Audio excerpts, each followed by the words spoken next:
Wednesday, August 6th. I'm calling the Frederick County Board of Elections meeting to order. It has been determined that we have a quorum present with Michael Sell in person, Nate Wilson in person, online Shirley McDonald and Ted Neves, and I'm Mary Costello. We also have Dan Loftus, Board Counsel.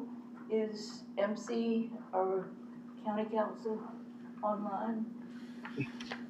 I haven't got MC yet, no. Okay, thank you. And Barbara Wagner, Election Director. Please join me and stand for the pledge.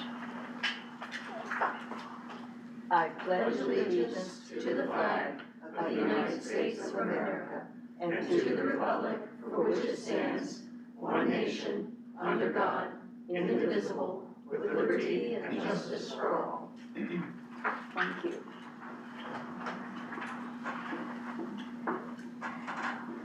Are there any additions or changes to today's agenda? Additions or changes to the board minutes of July 9, 2025? There being no changes or additions, can I have a motion to accept the July 9 minutes as written? A motion to accept July 9 board minutes as presented. Second. All in favor? Aye. Aye. Aye. Aye. The minutes are adopted. Council liaison is not here. She arrives later. Brian will let us know. Board council report. Thank you, Madam President. I'd like to report on two cases. One is the Della Roca case. If you remember, this case was a Maryland voter went to court to try to enjoin Maryland from sending and receiving mail-in ballots through the United States Postal Service. That motion to dismiss was granted, and now it's on appeal with the Fourth Circuit. The next case is the Bryson et al. Versus Moore case. And if you remember, this is a lawsuit by 5 unaffiliated voters seeking to enjoin the state from paying and operating partisan primary elections. The plaintiffs allege that the funding of these partisan primaries and excluding the unaffiliated voters violates the Constitution. And right now, the Office of the Attorney General has filed a motion to dismiss that was on July the 30th. And now the plaintiffs are filing their response, which is due at the end of this month, which would be August. They have until August the 29th. And I expect this litigation to go back and forth. And that's all I have to report on the cases. Thank you. Any questions for council? Thank you, Mr. Loftus. There's no old business as I understand it, and the new business is, I have the pleasure. Can I do my report? Sorry, I don't know why I do that every time. She's in orange, you can't miss it. I match the chairs. Very important election director's report, please. Okay. Thank you for that. The election director's report. So we have 209,473 active voters, 124 pending voters, which means that we have not confirmed their registration yet. So they're in some type of process, whether their ID hasn't been identified, their ID was not provided, or they're in the confirmation mail process. We are just looking to see if they confirm their address with us. And then 11 were incomplete applications. We had 1,038 additions to the county register, 671 subtractions of the county register. We had, 329 party affiliation changes, 865 changes in jurisdictions, meaning they've moved, and we've had 470 name changes that we processed in the month of July.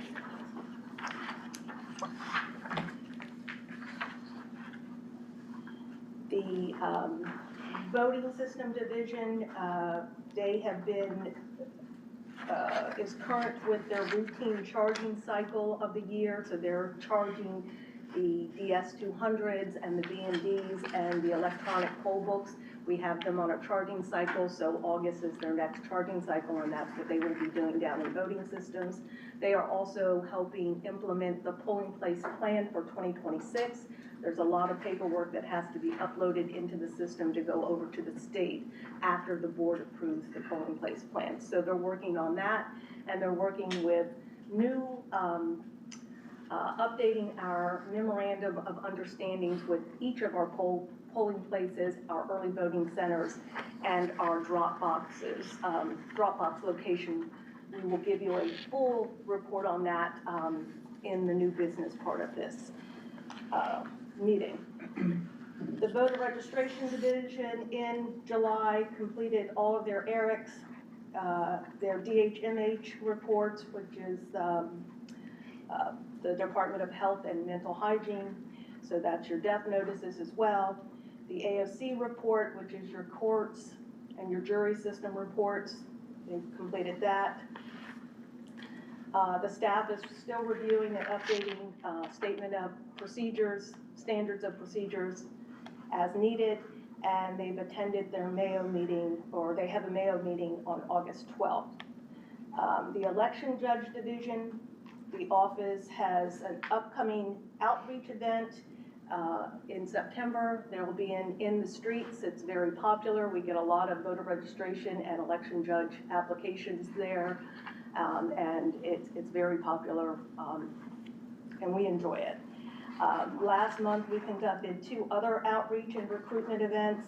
On July 12th, they hosted the Election Worker Appreciation Night at the Keys, and that was a very popular event, as well as they attended the 2nd annual Veterans Appreciation event hosted by Frederick Village Health.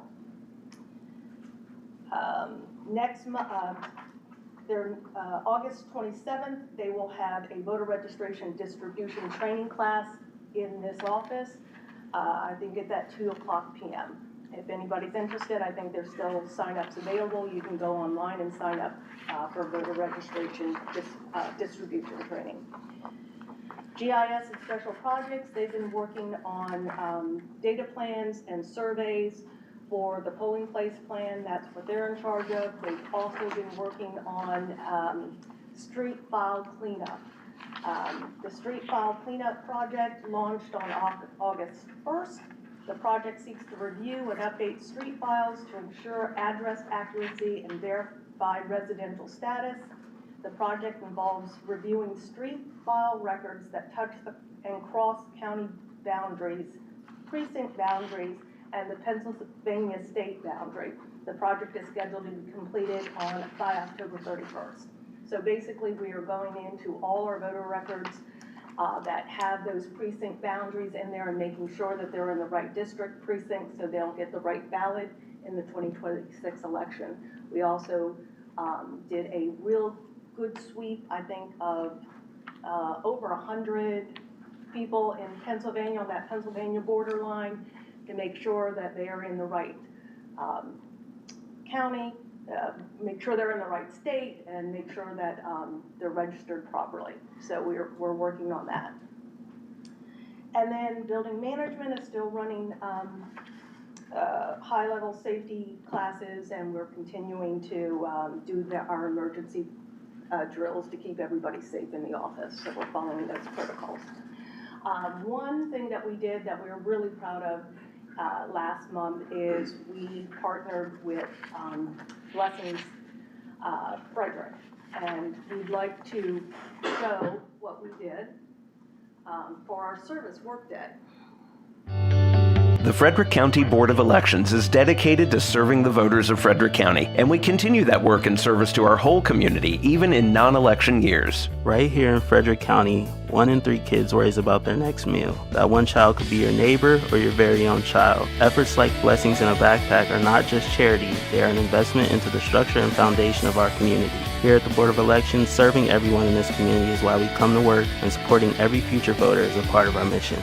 We wanted to do something to help, and when the opportunity came, our team jumped into the task and over the course of an afternoon packed 500 bags with food and snacks to help fill in that need.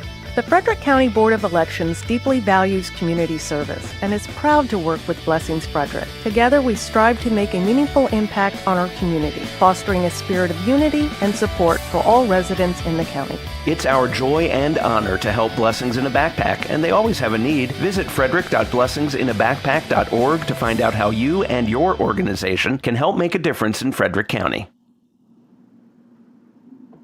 So we were very pleased that we were able to assist them with our Service Project Day, and we hope to be able to do more stuff like that throughout the community.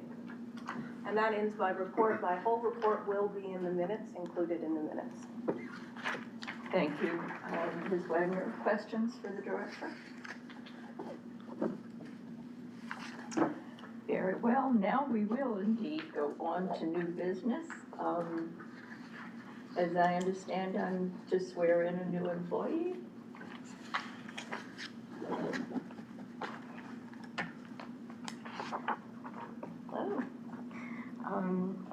Hello. When I ask you to state your name, please do that, and after I've read the entire oath, please at the end say I do. I, William Guzman, do swear or affirm that I will support the Constitution of the United States, and that I will be faithful and bear true allegiance to the state of Maryland and support the Constitution and laws thereof, and that I will, to the best of my skill and judgment, diligently and faithfully, without partiality or prejudice, execute the office of Maryland election official according to the Constitution and laws of this state. Please say I do. I do. Thank you very much. Welcome. We're delighted to have you.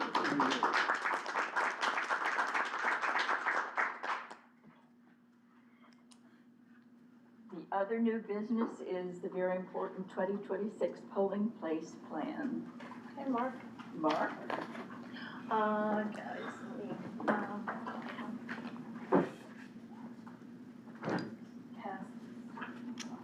pass.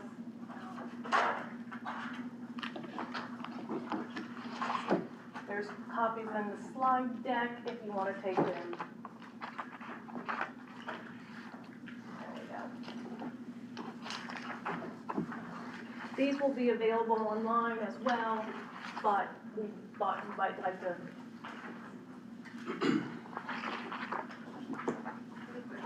follow along. I'm just gonna sit on here.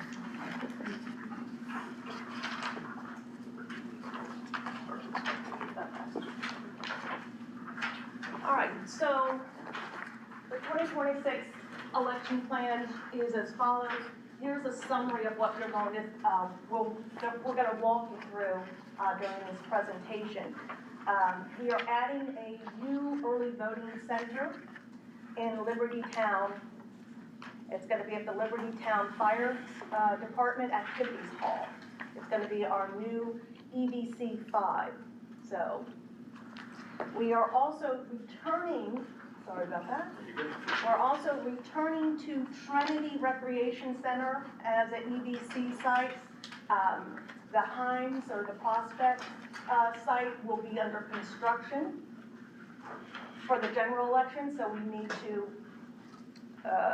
need to return to Trinity. We are adding 2 more, or hopefully adding 2 more drop-box locations, one in Liberty Town to go with the early voting site, and one in Wolfsville. So we're pending approval of the State Board of Elections on those. That would bring us from 10 drop boxes to 12 drop boxes.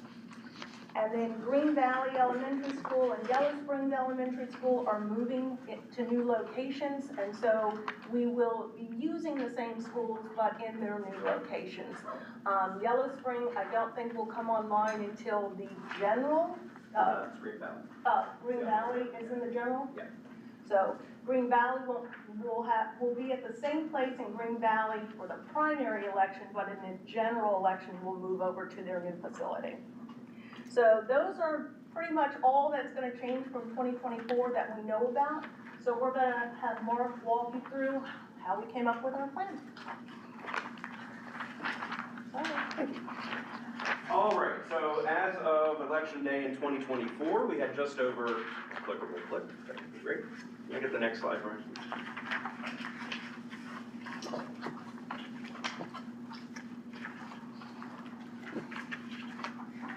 There we go. So on Election Day in 2024, Frederick County had just over 200,000 registered voters, as we have since 2018, we opened 4 early voting sites, and of course, since 2020, we've had drop boxes. We deployed 10 in 2024's election. Jumping ahead to the present day, we have just less than 210,000. Brian, my clicker's not clicking anymore. Okay. We had just over 210,000 registered voters, and as a result of regulations, we're required to add that 5th early voting site, which will be at Liberty Town. Go ahead.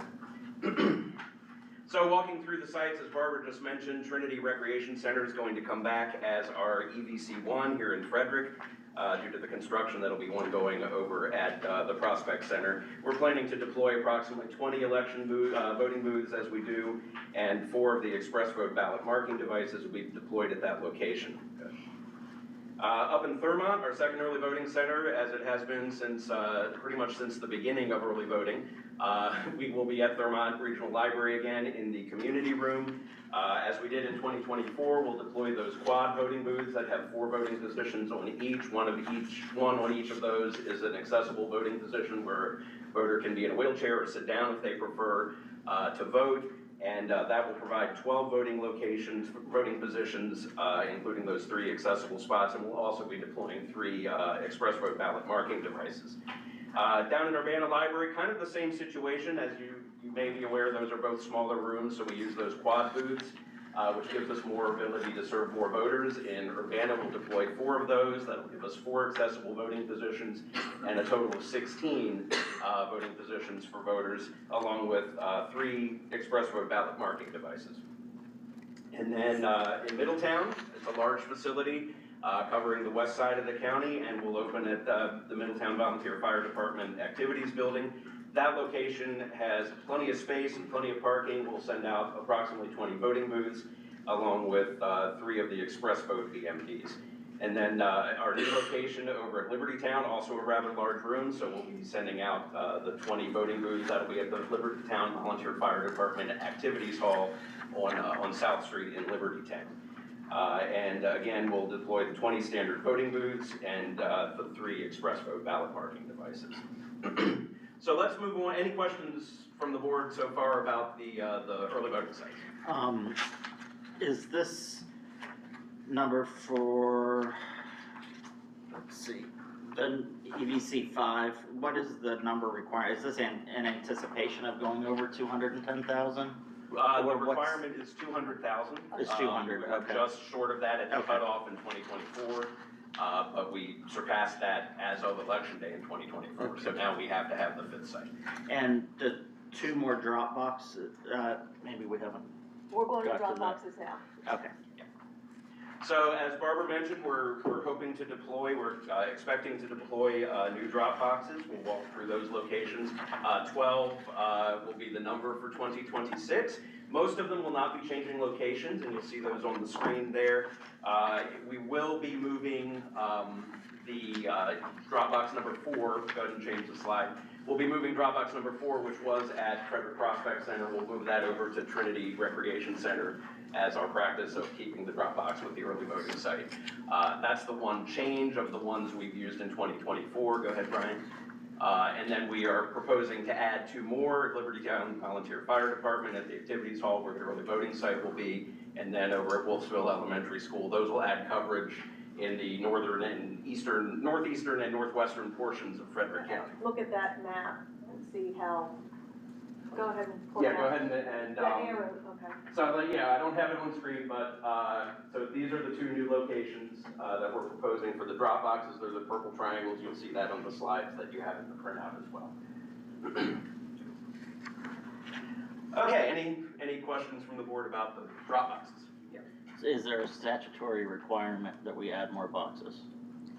No, there is no statutory requirement, but as with, like I said, keeping with our tradition of having a drop box at a early voting site, we wanted to add one for Liberty Town, and then we wanted to balance that off, because you can see that there's a line where there's no drop boxes, so we thought we'd balance that off with Wolfsville and have one at the elementary school in Wolfsville. What's the added cost for the two? Uh, I don't have a number. They don't, yeah, They don't tell us. they but- don't tell us Okay. that, and it's pending the state, so Okay. it's more of a transportation, for them to drop it off and pick it up, so it's an extra couple. But extra cameras and surveillance as well? Yeah. Okay. So we'll get you that information. Okay, so polling places, as we did in 2024, we will open 56 polling places serving our precincts across the county on Election Day. And so as Barbara mentioned, the new location for Green Valley Elementary School will move from its present location on Green Valley Road over to 4551 Lansdale Parkway. That is in the new Bush Creek Estates development, brand new facility. And a picture of there, our crew has been there and they've said it meets all the ADA requirements, so we're good with that. Go ahead, Brian.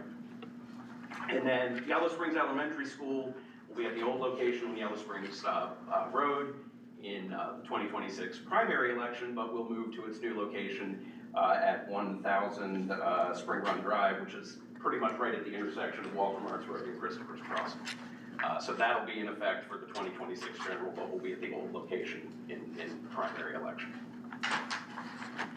And any questions about polling places?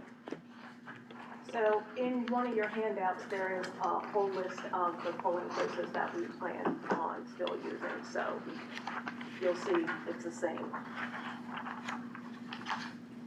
You'll also see the map of the early voting sites.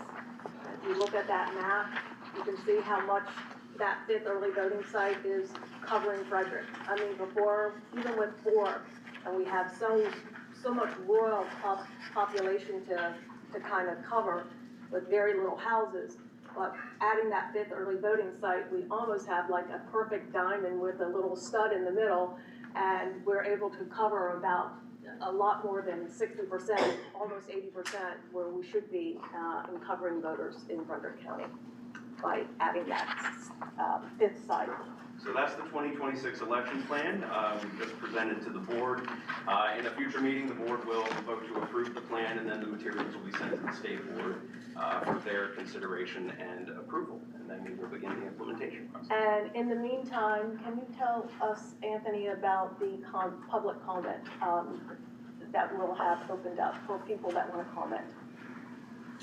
Thank you. We plan to make the plan available to the public on our website in the next couple of days. We will also have a variety of methods for the public to give testimony on the plan prior to our bringing this back to the board at your September 10th meeting, or at your September meeting. We're going to ask about the date at the end of this meeting, but the law does require that we allow public testimony at that meeting, and that will certainly be provided. So we have an email address, electionboard@frederickcountymd.gov. If a member of the public wants to sign up to give in-person testimony, they can do so on that. Go to the website and that'll give you more directions. You can also mail us a letter to our office address. You can email us your testimony to that election board email I just gave. You can also call us. We will put our main number on the website, and you can either leave a message during the day, 7:30 to 4 p.m., please do give your name and the city that you're in, so the board knows what area of the county, and then whatever testimony, or if you call on evenings or weekends, you can certainly leave a message on that. So we'll be putting all this on the website, the information I just gave, and the different things. We're gonna allow the public just a little over 3 weeks. We would like to cut that off on Friday, August 29th, just prior to the Labor Day weekend, so that we can get all that material to the board prior to your September meeting. Yes, sir. And just to clarify, our public comment regarding specifically the polling place plan will occur at the beginning, prior to a vote, rather at the end of the meeting. Correct. Okay, thank you. And for those online who may not have heard, the public testimony portion of the September meeting will be scheduled prior to asking for the final vote. Great. Thank you. Thank you. That concludes. Okay. Thank you very much, Mark.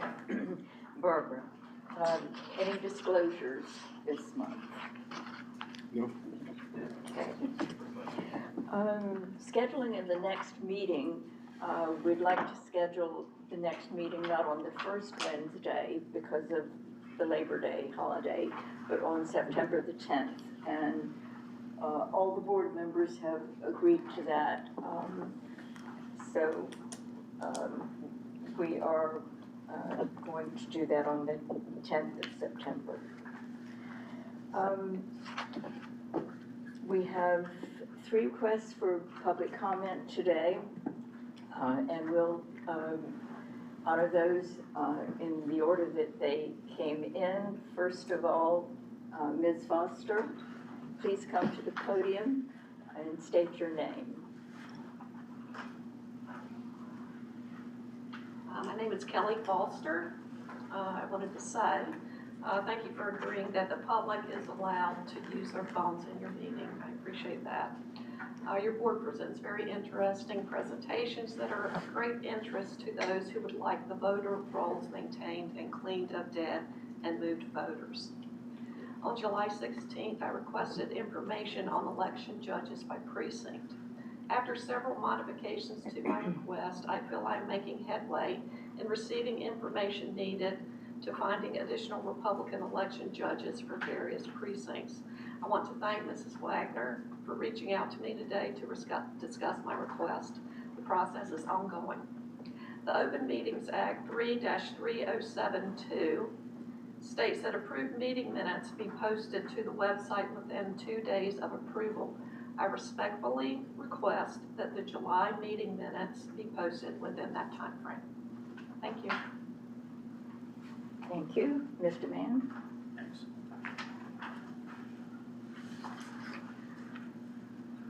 These are off of your website. Was printed them out today, so it's the latest available. Oh, Mr. Mann, we cannot accept those. Sorry? The board doesn't accept the handouts like that, so if you could just leave them right here, I will. Is that the board's feeling that you don't accept handouts? That's what the agreed upon method is. It will be Okay. handed to. That's Because that seems like a violation of the Open Meetings Act to me. No, it's not. All right, there you go. Also First Amendment. Okay, today I want to talk a little bit about, to start with Eric. I'm sure the board is familiar with it. Again, off of their website, although I didn't try to hand that out. Eric is supposed to match voter registration data from member states to determine whether voters have moved and are registered in more than one state. It also checks driver's licenses and state death reports to determine that a registered voter has died. For example, with regard to moving, a Maryland voter moves to DC, gets a DC driver's license, remains registered in Maryland, possibly even registered in DC as well. Eric, according to their website, would compare databases and identify the voter for removal, inform the each county and state board as to that change. Second example would be a Maryland voter moves to Alaska, they die there, Eric would notify Maryland, and the voter would be removed from the voter rolls, presumably by county. Oh, I'm not real sure about that.